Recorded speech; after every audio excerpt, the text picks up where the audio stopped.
Hey y'all, welcome to my week 36 post VSG update. How are you? I hope everybody is doing well. I am pretty happy. I'm feeling good for second, third week in a row. I'm feeling good. And I will tell you why. So, starting stats, I had vertical sleeve gastrectomy or weight loss surgery on October 20th, 2016 in Morristown, New Jersey at Morristown Medical Center. My high weight, starting weight, day of surgery was 265. I'm 5'8". I'm 30 years old. Last week I came to you at 181.3. This week I come to you at 178.4. That is a 2.9 pound loss for the week and 86.6 pounds down overall.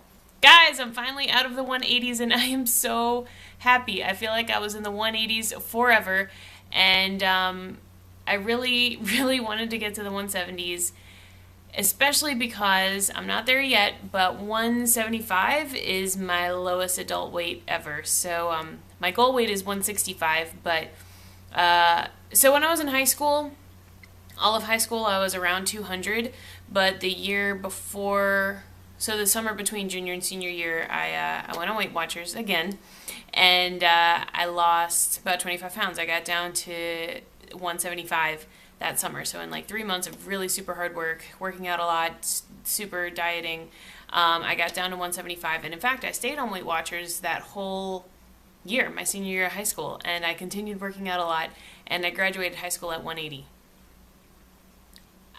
Today I weigh 178.4. So I officially weigh less than I did at high school graduation, and I am oh so close to being under my lowest adult weight ever. So this is crazy. You know what else is crazy? Okay, last weekend I went shopping, and if you're on my Instagram, you already saw this, and I'm sorry for the repeat, but I just have to tell you. Last weekend I went shopping, and I was at Banana Republic, and all their sale stuff had an additional 50% off. And I have slowly been rebuilding my wardrobe since basically nothing from pre-op still fits me. And so I've just been like hunting sales and clearance sections because I don't like to pay a lot of money for clothes. And so anyway, these like beautiful slacks were on sale. They were originally like 100 and they were on sale for like 50, and I got them on clearance for like $25. And first I tried on a 12 because I've been wearing 12s since like March. And they were huge. Like, they didn't fit. They were huge.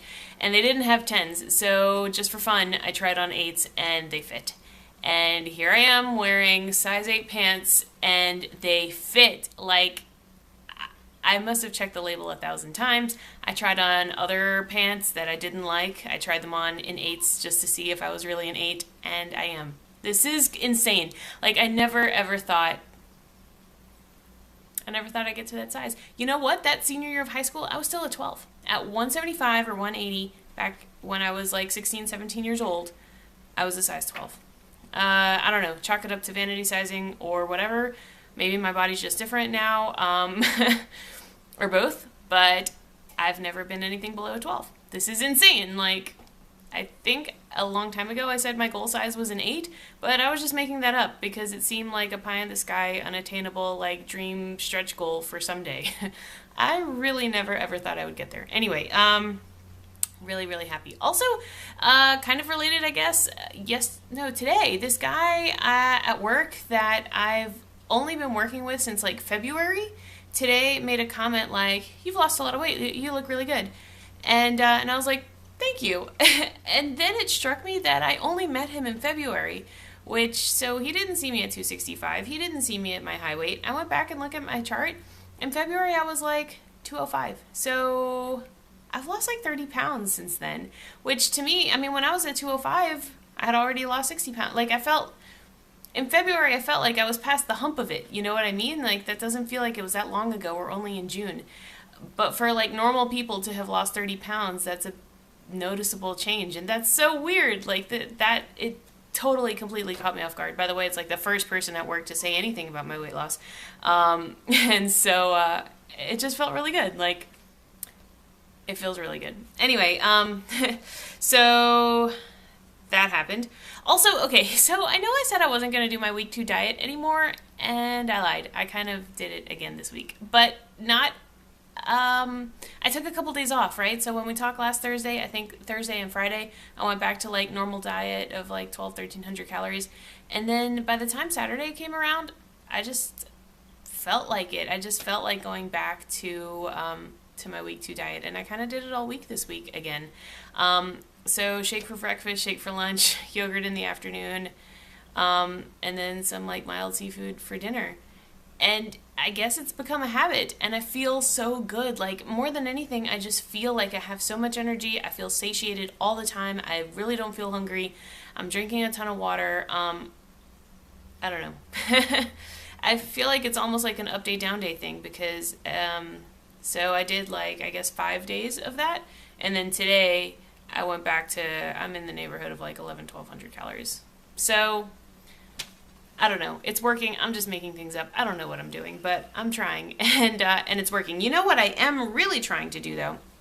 Oh wait, before I say that, I will mention that the other day I tried to have a salad, and I got so like ridiculously uncomfortably full within like 2 bites. It was awful. Like, I couldn't finish it. I couldn't eat it. I couldn't like wait and then eat some more later. Like, didn't work. And I think like my restriction is so real. It's definitely back, and I think it's because I've been doing like mostly liquids for like 3 weeks now. I guess my pouch is like tiny. I don't know what's going on, but when I do eat normal food, like today I had the chicken sausage for lunch, it took me so long to eat it. I mean, it feels like I'm back to week 2 post-op, just about. Maybe like 1 month post-op. I don't know, but I just I feel good. I feel really almost like detoxed, cleansed, fresh, energetic. Like, I feel really good. So, okay, I did also want to mention, this is like the big thing that's new and that I'm trying.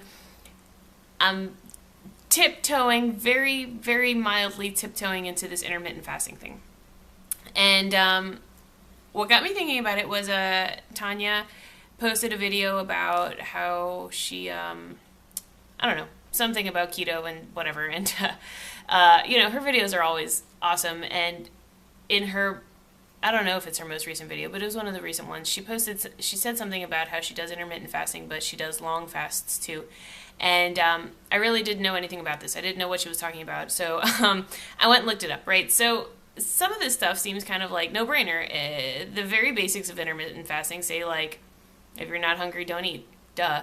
But, you know, as much as it seems obvious, it's kind of hard to remember. I think we're so used to eating on a schedule, especially post-op, where like have to get in this much protein and I have to drink this much water. And for me, it was very much like, if I'm not drinking water all the time, I'm not going to get there. So, you know, in these months since surgery especially, I feel like my eating and stuff has been very much on a schedule, because otherwise I just won't get it all in. And actually, the last time I saw my dietitian, which was, I don't know, like a month or 2 ago, she said, I had like walked her through what I was eating at the time, which was very similar to my last what I eat in a day video.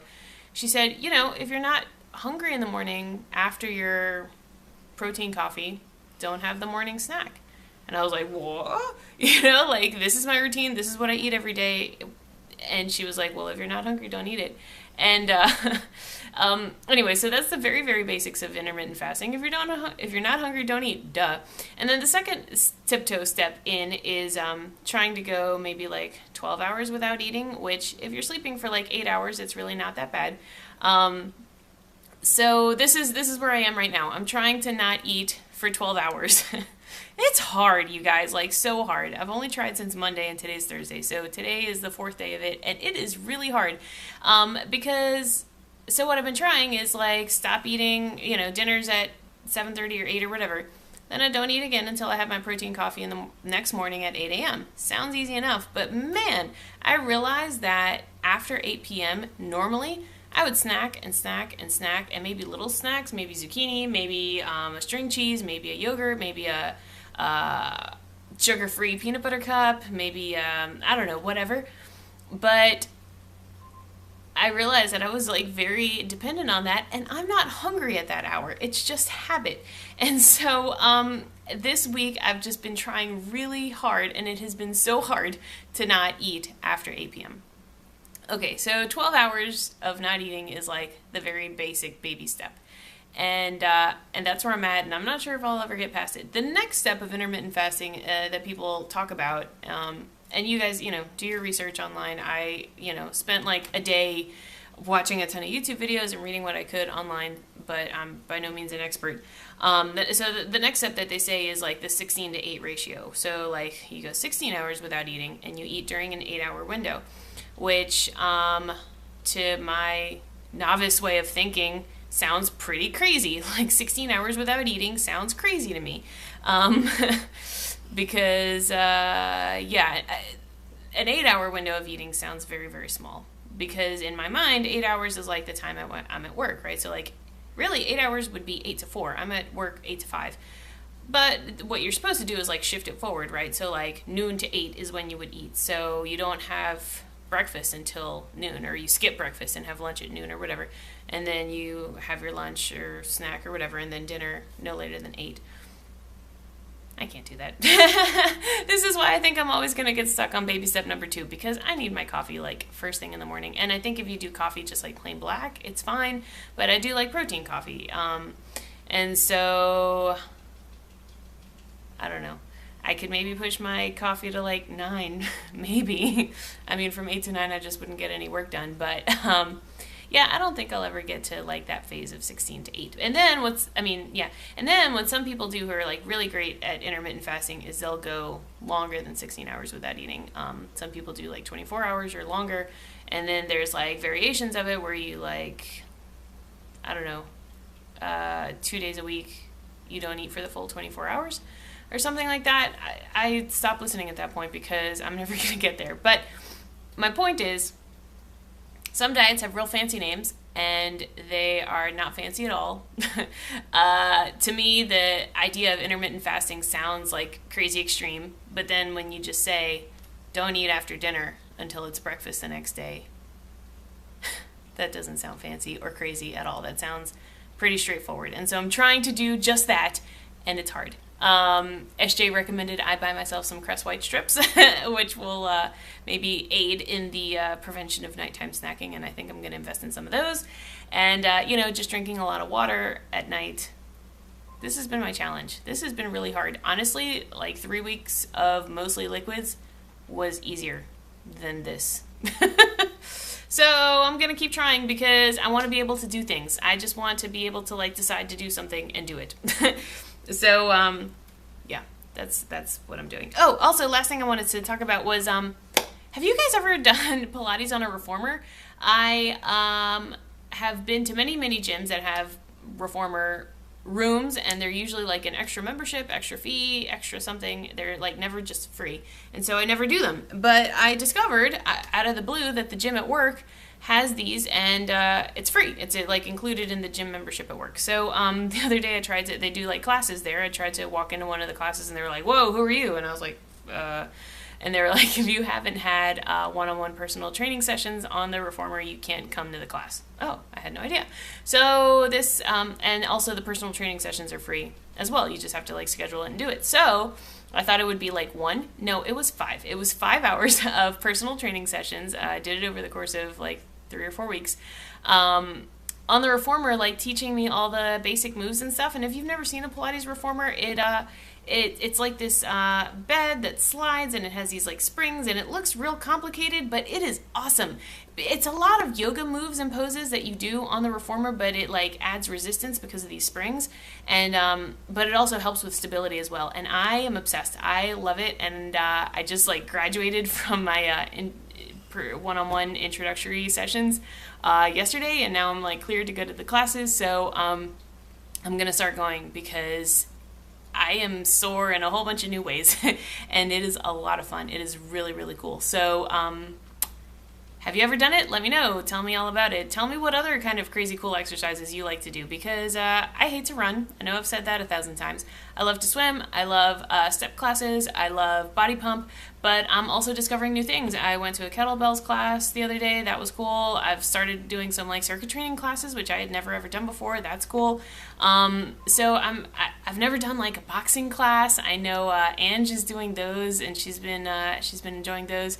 So I'm interested in just doing like different kind of exercises, something like fun that isn't running. So tell me what you like to do.